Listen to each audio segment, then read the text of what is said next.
Pada tahun 1987, Dmitry Volkogonov terlambat 10 menit masuk kerja. Saat ini, paling-paling dia akan dimarahi bosnya, atau bahkan tidak akan ada yang memperhatikan karena kerja dari rumah. Tapi nasib Dmitry jauh lebih buruk. Di Uni Soviet yang komunis, hanya karena hal sepele ini, ia dijatuhi hukuman 8 tahun di Gulag, tempat ia kemudian kelaparan dan dipaksa melakukan kerja paksa. Namun, dia bukan satu-satunya yang mengalami nasib seperti ini. Antara tahun 1929 dan 1993, 18 juta orang pernah melewati Gulag. Di penjara-penjara yang oleh propaganda Soviet hanya disebut sebagai kamp perbaikan dan reedukasi, penyiksaan berlangsung selama bertahun-tahun secara massal.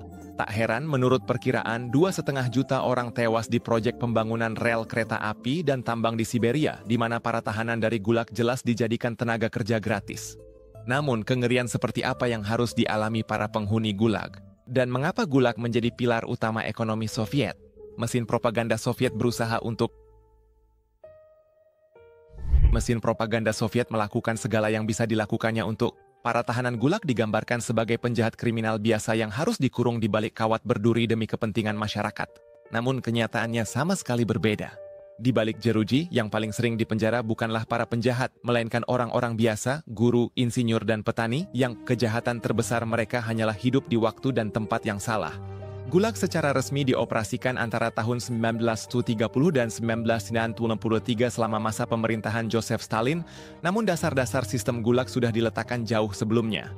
Bahkan sebelum pengambilalihan kekuasaan oleh Bolshevik, sudah menjadi hal yang biasa untuk mengirim para penjahat dan musuh rezim ke Siberia agar mereka mendapatkan rumah baru di kamp-kamp kerja paksa. Setelah pengambilalihan kekuasaan Bolshevik pada tahun 1917, Lenin kemudian memberikan izin untuk mendirikan kamp-kamp kerja paksa, dan setahun kemudian CK, yaitu polisi rahasia, sudah dapat memindahkan orang-orang ke kamp-kamp tersebut tanpa proses pengadilan. Namun dalam Undang-Undang Rusia, kamp kerja paksa baru diakui sebagai bentuk hukuman mulai tahun 1921.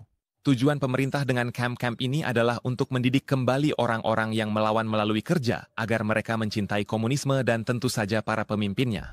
Namun, sistem Gulag sebenarnya baru benar-benar dimulai bukan pada masa Lenin, melainkan pada masa Stalin, yang pada tahun 1930 secara resmi menamai kamp-kamp kerja paksa yang sudah ada sebagai Gulag. Kolyma, Vorkuta, dan Norilsk menjadi lokasi bagi kamp kerja paksa yang paling terkenal dan paling kejam. Namun tentu saja, bukan hanya 3 Gulag itu saja yang menampung massa. Secara keseluruhan, pada puncaknya terdapat 476 kompleks kamp yang beroperasi. Namun jika kita juga menghitung kamp kerja paksa yang berdiri sendiri serta kelompok kerja kecil yang jelas-jelas dibentuk bukan atas kemauan sendiri, maka jumlahnya jauh melebihi 1000 kamp. Gelombang besar pertama orang-orang yang dipenjarakan terjadi pada masa kolektivisasi antara tahun 1929 dan 1932, yaitu periode nasionalisasi lahan pertanian. Pada saat itu Stalin memutuskan untuk sedikit mengubah kehidupan pedesaan, dan sekitar 1,8 juta kulak, yaitu petani kaya, mulai menjalani liburan kenegaraan yang terkenal kejam itu. Jika seseorang memiliki sedikit saja lebih banyak tanah atau bahkan ayam daripada tetangganya, maka ia langsung dicap sebagai musuh negara. Lalu seiring meningkatnya paranoia, situasinya pun menjadi semakin absurd. Antara tahun 1916 dan 1938, pada masa pembersihan besar-besaran yang terkenal itu, rezim Soviet menjadi begitu paranoid hingga mulai menganiaya dirinya sendiri. Para anggota partai sebelumnya tiba-tiba dianggap sebagai pengkhianat, dan para pemimpin tentara merah pun dalam semalam dituduh melakukan segala macam kejahatan. Bahkan, kamu bisa dianggap penjahat hanya karena menatap foto Stalin dengan cara yang salah. Selama Perang Dunia Kedua, banyak tawanan perang yang berakhir di Gulag. Bahkan sebagian tentara Soviet yang pulang setelah perang juga dikirim ke kamp-kamp tersebut dengan berbagai tuduhan palsu, yang sama sekali tidak berdasar. Jika dilihat dengan pola pikir masa kini, alasan dibalik penangkapan-penangkapan yang terjadi saat itu benar-benar tidak dapat dipahami. Ambil contoh Ivan Burlov, yang hanya membatalkan salah satu surat suaranya dalam sebuah pemilihan. Sebagai akibatnya, ia dijatuhi hukuman 8 tahun penjara. Tapi bukan hanya dia yang ditangkap dengan alasan yang dibuat-buat. Orang-orang juga dikirim ke Gulag hanya karena beberapa kali terlambat masuk kerja yang dianggap sebagai sabotase ekonomi. Bahkan, nasib buruk juga menimpa siapa saja yang melontarkan lelucon buruk tentang salah satu pemimpin partai. Alih-alih mendapat tawa, ia justru mendapat tiket sekali jalan ke Siberia. Namun yang paling parah adalah, dasar hukum penangkapan-penangkapan itu hanya bertumpu pada satu undang-undang karet yang selalu bisa ditafsirkan sesuka hati agar siapapun yang mereka inginkan bisa dipenjara. Inilah pasal 58 dalam Kitab Undang-Undang Hukum Pidana Soviet. Secara tertulis, pasal ini menghukum tindakan-tindakan anti-revolusi, tetapi dalam praktiknya, kamu bisa saja dipenjara hanya karena mengeluh keras bahwa susu di toko sudah habis. Jutaan orang dikirim ke kem-kem, sehingga tidak heran jika proses penangkapan itu sendiri menjadi benar-benar otomatis. Dinas Keamanan Dalam Negeri, atau versi awal dari KGB, tidak hanya memburu para penjahat biasa. Alih-alih mencoba menangkap orang-orang yang benar-benar berbahaya, mereka menangkap orang berdasarkan kuota. Ini kurang lebih seperti jika polisi di Hongaria saat ini diperintahkan untuk setiap hari dengan cara apapun menemukan 100-200 pengemudi yang melanggar aturan. Dan jika pada suatu hari mereka hanya bisa menemukan 800 orang, maka mereka harus menuduh orang yang benar-benar tidak bersalah, seolah-olah mereka melanggar batas kecepatan atau tidak berhenti di tanda stop. Dan angka-angka tidak berbohong. Pada puncak sistem ini, tahanan politik membentuk 1/3 hingga 1/4 dari seluruh narapidana. Mereka adalah orang-orang yang pasti tidak melakukan kejahatan nyata, melainkan hanya menjadi penghalang bagi mesin Soviet. Komunikasi resmi sama sekali tidak menyebutkan bahwa orang-orang pergi ke Gulag untuk bekerja dan mati, melainkan menggambarkan kem-kem tersebut hampir seperti pusat rehabilitasi yang menyenangkan. Tapi, seberapa banyak dari itu yang benar? Tidak banyak. Bahkan, penderitaan para tahanan yang dijatuhi hukuman kerja paksa sudah dimulai jauh sebelum mereka sampai di gerbang kem. Begitu mereka diborgol, para tahanan langsung dilucuti dari kemanusiaannya dan pada dasarnya diperlakukan seperti binatang. Baiklah, mereka memang tidak diperlakukan seperti kutu, tapi kurang lebih mereka diperlakukan setara dengan sapi. Menuju kem, orang-orang sering diangkut selama berminggu-minggu di gerbong yang mirip gerbong sapi, tanpa adanya kebersihan sama sekali. Yang lebih beruntung menemukan lubang di lantai yang bisa digunakan sebagai toilet jongkok, sementara yang lainnya sebaiknya tidak perlu dijelaskan lebih lanjut. Air minum hanya diberikan dalam ember dan makanan pun hanya sesekali saja. Perjalanan menuju Gulag sama sekali tidak ingin dipercepat oleh pimpinan partai, meskipun pada dasarnya kereta-kereta itu mengangkut tenaga kerja gratis. Namun ketidakpastian yang terus-menerus tetap berlanjut bahkan ketika mereka akhirnya tiba di kem. Pihak berwenang sengaja memperlambat waktu dan menunda keputusan tentang nasib orang-orang agar menciptakan kekacauan yang lebih besar di benak mereka. Namun situasinya pun tidak menjadi lebih baik setelah semua orang tiba di tempat yang telah ditentukan untuk mereka. Di Gulag tidak ada seorang pun yang peduli mengapa seseorang bisa sampai di sana. Orang-orang tidak dihukum berdasarkan alasan mereka berada di sana, yang penting hanyalah seberapa cepat mereka bisa mengeruk tanah. Dan memang, jatah makanan pun dibagikan berdasarkan hal itu. Perhitungannya sangat sederhana, siapa yang berguna boleh makan lebih banyak. Namun, mereka yang lemah sama sekali tidak dianggap manusia, sehingga kekuatan fisik menjadi soal hidup dan mati di kem-kem itu. Selain itu, mereka juga memastikan agar suasana di dalam tidak pernah menjadi terlalu baik. Para tahanan politik dan para penjahat sungguhan sengaja dicampur agar ketegangan yang muncul di antara mereka semakin memperburuk keadaan, sehingga para narapidana benar-benar hanya bisa fokus pada kerja dan bertahan hidup. Namun, bukan hanya komunitas penghuni Gulag yang mengerikan, melainkan juga lingkungannya sendiri sangat buruk. Lokasi-lokasi tersebut sengaja dirancang sedemikian rupa agar memberikan dampak seburuk mungkin terhadap kondisi mental para penghuninya. Setiap pagi, pertunjukan bertahan hidup dimulai kembali. Pagi-pagi sekali, lagu kebangsaan Soviet diputar seperti lagu pembangun semangat, setelah itu para tahanan harus langsung beraksi. Dan disinilah siksaan sudah dimulai. Orang-orang Soviet benar-benar bisa mengubah kebutuhan manusia yang paling dasar sekalipun menjadi alat penyiksaan. Para tahanan harus sangat terburu-buru untuk bisa sampai ke toilet, dan situasi ini makin parah karena jumlah tahanan jauh lebih banyak daripada jumlah toilet yang tersedia. Kekacauan di pagi hari hanya memiliki satu tujuan, yaitu agar ketegangan sudah menguasai sejak awal hari. Bubur encer yang diberikan untuk sarapan juga tidak dikenal sebagai makanan yang bisa memberi tenaga untuk bekerja seharian. Selain itu, siapapun yang tidak memenuhi jumlah kerja yang ditentukan akan mendapatkan makanan yang lebih sedikit lagi. Hal ini tidak terlalu dipedulikan oleh pihak Soviet bahwa akibatnya orang-orang menjadi semakin lemah dan semakin tidak mampu bekerja. Mereka justru berpikir sebaliknya, bekerja dulu baru dapat makanan. Dan bahkan dalam bahasa Hongaria sendiri masih ada pepatah yang berbunyi, siapa yang tidak bekerja, jangan makan. Hasilnya pun berbicara dengan sendirinya. Para tahanan sudah kehilangan rata-rata 22% dari berat badan mereka hanya dalam tahun pertama. Tujuannya adalah agar orang-orang mendapat makanan secukupnya supaya mereka tidak sampai mati kelaparan dan masih bisa bekerja, hanya saja hal ini tidak selalu berhasil diterapkan dengan tepat. Sistem Soviet bahkan menggunakan rasa lapar itu sendiri sebagai semacam senjata untuk memeras para pekerja. Tidak heran mereka hanya mendapat bubur encer untuk sarapan. Namun setelah hari kerja yang berat, ada juga menu mewah yang hanya diberikan kepada tahanan yang istimewa. Artinya, hanya bagi mereka yang berhasil memenuhi jumlah pekerjaan yang hampir mustahil. Kemewahan ini tidak lain adalah 8-9 dekagram daging dan sekitar 1 kilogram roti. 1 kilogram roti mungkin terdengar banyak, tapi untuk kerja fisik seharian tanpa sumber makanan lain, percayalah, itu sama sekali tidak cukup. Sedangkan mereka yang menurut sistem tidak bekerja cukup keras, bahkan tidak mendapatkan sebanyak itu, di ruangan yang dirancang untuk 200 orang, berkat perhitungan ala Soviet dengan mudah bisa dijejali hingga 400 tahanan. Orang-orang hidup berhimpitan satu sama lain, dan penyakit pun bisa menyebar tanpa hambatan. Bayangkan bagaimana rasanya hidup dengan ratusan orang yang batuk dan menderita di sekitarmu. Dan jangan lupa juga banyak camp dibangun di Siberia. Hal terpenting yang perlu kamu ketahui tentang Siberia adalah di sana sangat dingin. Dalam suhu minus 40 derajat, pakaian tipis tahanan hampir tidak ada gunanya dan para tahanan bahkan tidak pernah melihat jaket tebal. Jadi tidak mengherankan jika luka akibat radang dingin menjadi hal yang biasa setiap hari. Jari-jari tangan, telinga, dan jari-jari kaki orang-orang benar-benar membeku. Namun, di camp-camp itu bukan hanya dingin yang membekukan, tetapi juga perang psikologis yang sangat mencekam. Para informan dari Komisi Keamanan Dalam Negeri bersembunyi di hampir setiap sudut, dengan waspada mengawasi setiap orang.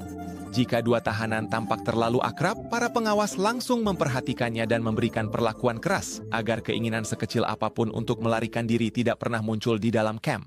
Karena alasan inilah, banyak orang lebih memilih untuk tidak berbicara dengan yang lain, agar tidak menimbulkan kecurigaan.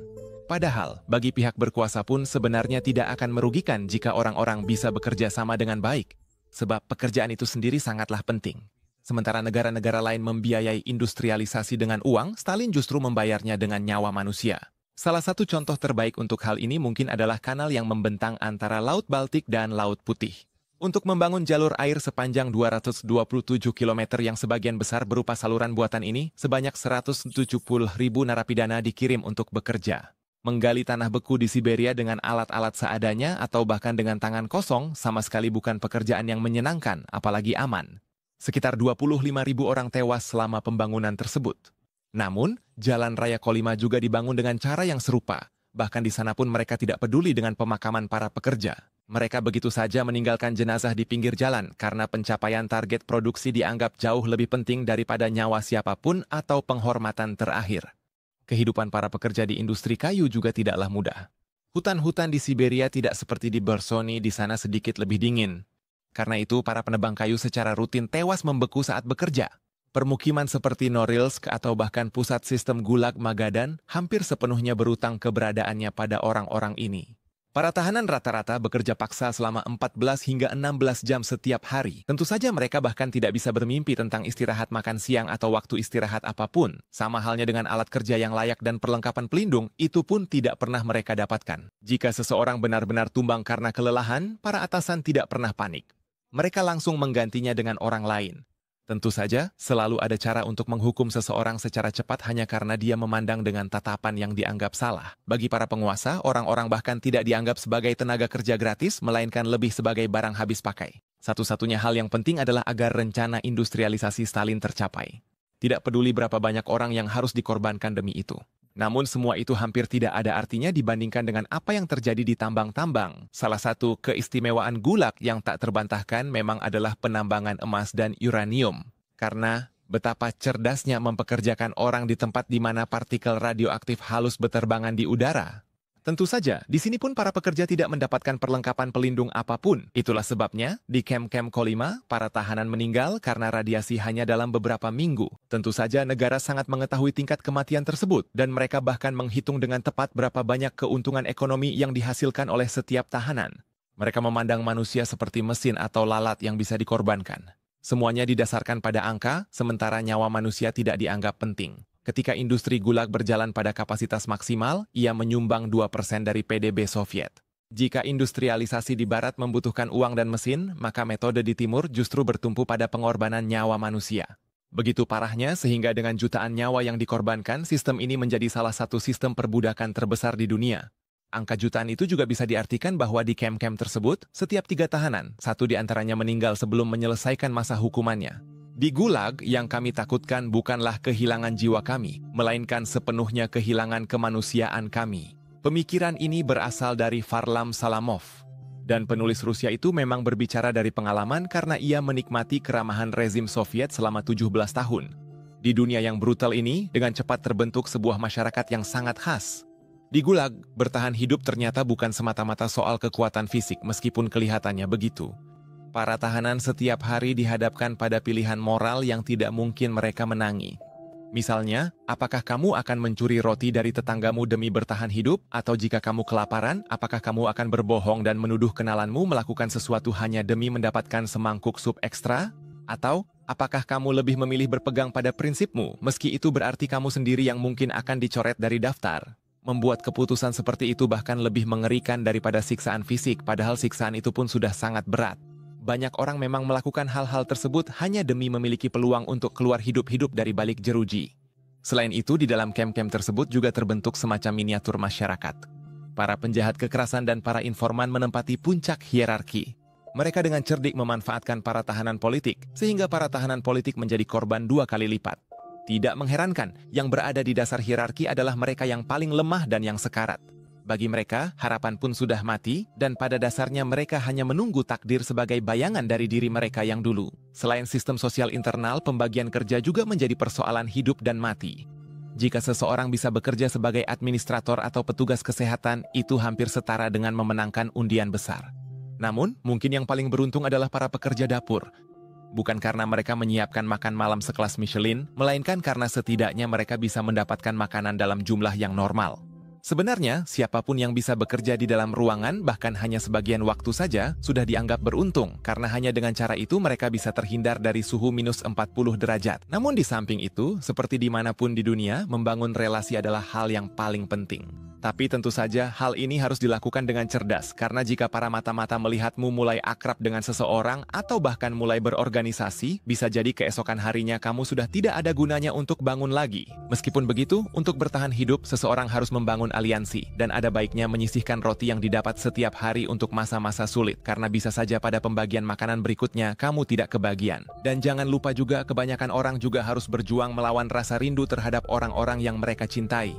Olga Adamova, misalnya, seperti banyak orang lainnya, terpisah dari anak-anaknya selama bertahun-tahun. Surat yang diterimanya dari putrinya ia simpan sebagai harta yang paling berharga. Karena surat itu adalah satu-satunya penghubungnya dengan dunia luar, ia benar-benar membaca kertas itu sampai lusuh. Jelas, Gulag tidak beroperasi seperti penjara biasa. Orang-orang tidak bisa dikunjungi oleh orang yang mereka cintai, bahkan surat pun tidak bisa diterima begitu saja oleh kedua belah pihak. Bahkan, dalam banyak kasus surat itu sama sekali tidak diberikan. Karena KGB membaca semuanya dengan sangat teliti agar tidak ada informasi yang seharusnya tidak masuk atau keluar dari camp. Jadi, dalam sistem Gulag yang paling mengerikan sebenarnya bukan hanya kelaparan, kerja paksa, penyiksaan fisik atau dingin yang menusuk. Putusnya hubungan antar manusialah yang bisa menimbulkan luka paling dalam.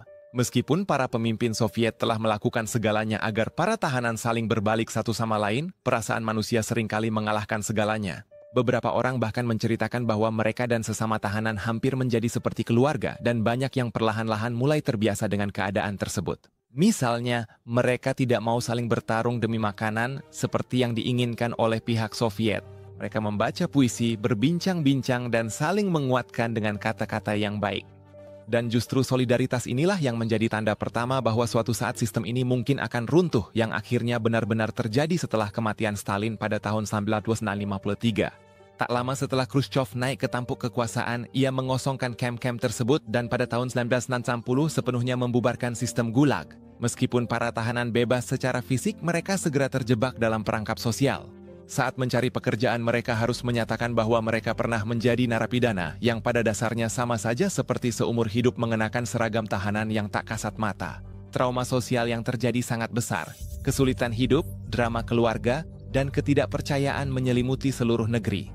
Selama tahun-tahun rezim Gulag, banyak orang tumbuh besar di panti asuhan dan sama sekali tidak tahu apakah orang tua mereka masih hidup atau tidak. Banyak yang menikah lagi hanya karena mereka mengira pasangannya telah meninggal di Siberia. Ternyata kemudian diketahui bahwa itu tidak benar. Trauma keluarga seperti ini masih menghantui para keturunan hingga hari ini. Namun meskipun tembok-tembok telah runtuh, Rusia hingga kini masih belum bisa menghadapi bagian sejarahnya yang satu ini. Sebenarnya masalah ini sengaja disapu ke bawah karpet. Sebagai contoh, organisasi hak asasi manusia bernama Memorial yang didirikan pada tahun 1949 selama beberapa dekade dengan cermat mengumpulkan kesaksian para penyintas. Namun pada tahun 2021, karena tekanan dari atas, mereka terpaksa menghentikan kegiatannya. Dengan tindakan ini, negara menutup pintu di mana terlalu banyak kebenaran yang tidak menyenangkan tersembunyi di baliknya. Namun situasinya serupa juga di bidang pendidikan, karena dalam buku pelajaran Rusia, gulag paling-paling hanya dimasukkan dalam bagian catatan kaki yang dicetak kecil. Sebaliknya, hasil industrialisasi Soviet justru ditonjolkan dengan huruf besar di halaman-halaman tersebut. Nyawa manusia yang dikorbankan demi tujuan tersebut, baik dulu maupun sekarang, tampaknya tidak menarik perhatian siapapun, sehingga sebagian besar generasi muda Rusia saat ini bahkan tidak tahu persis siapa saja dan mengapa mereka dikirim ke Siberia.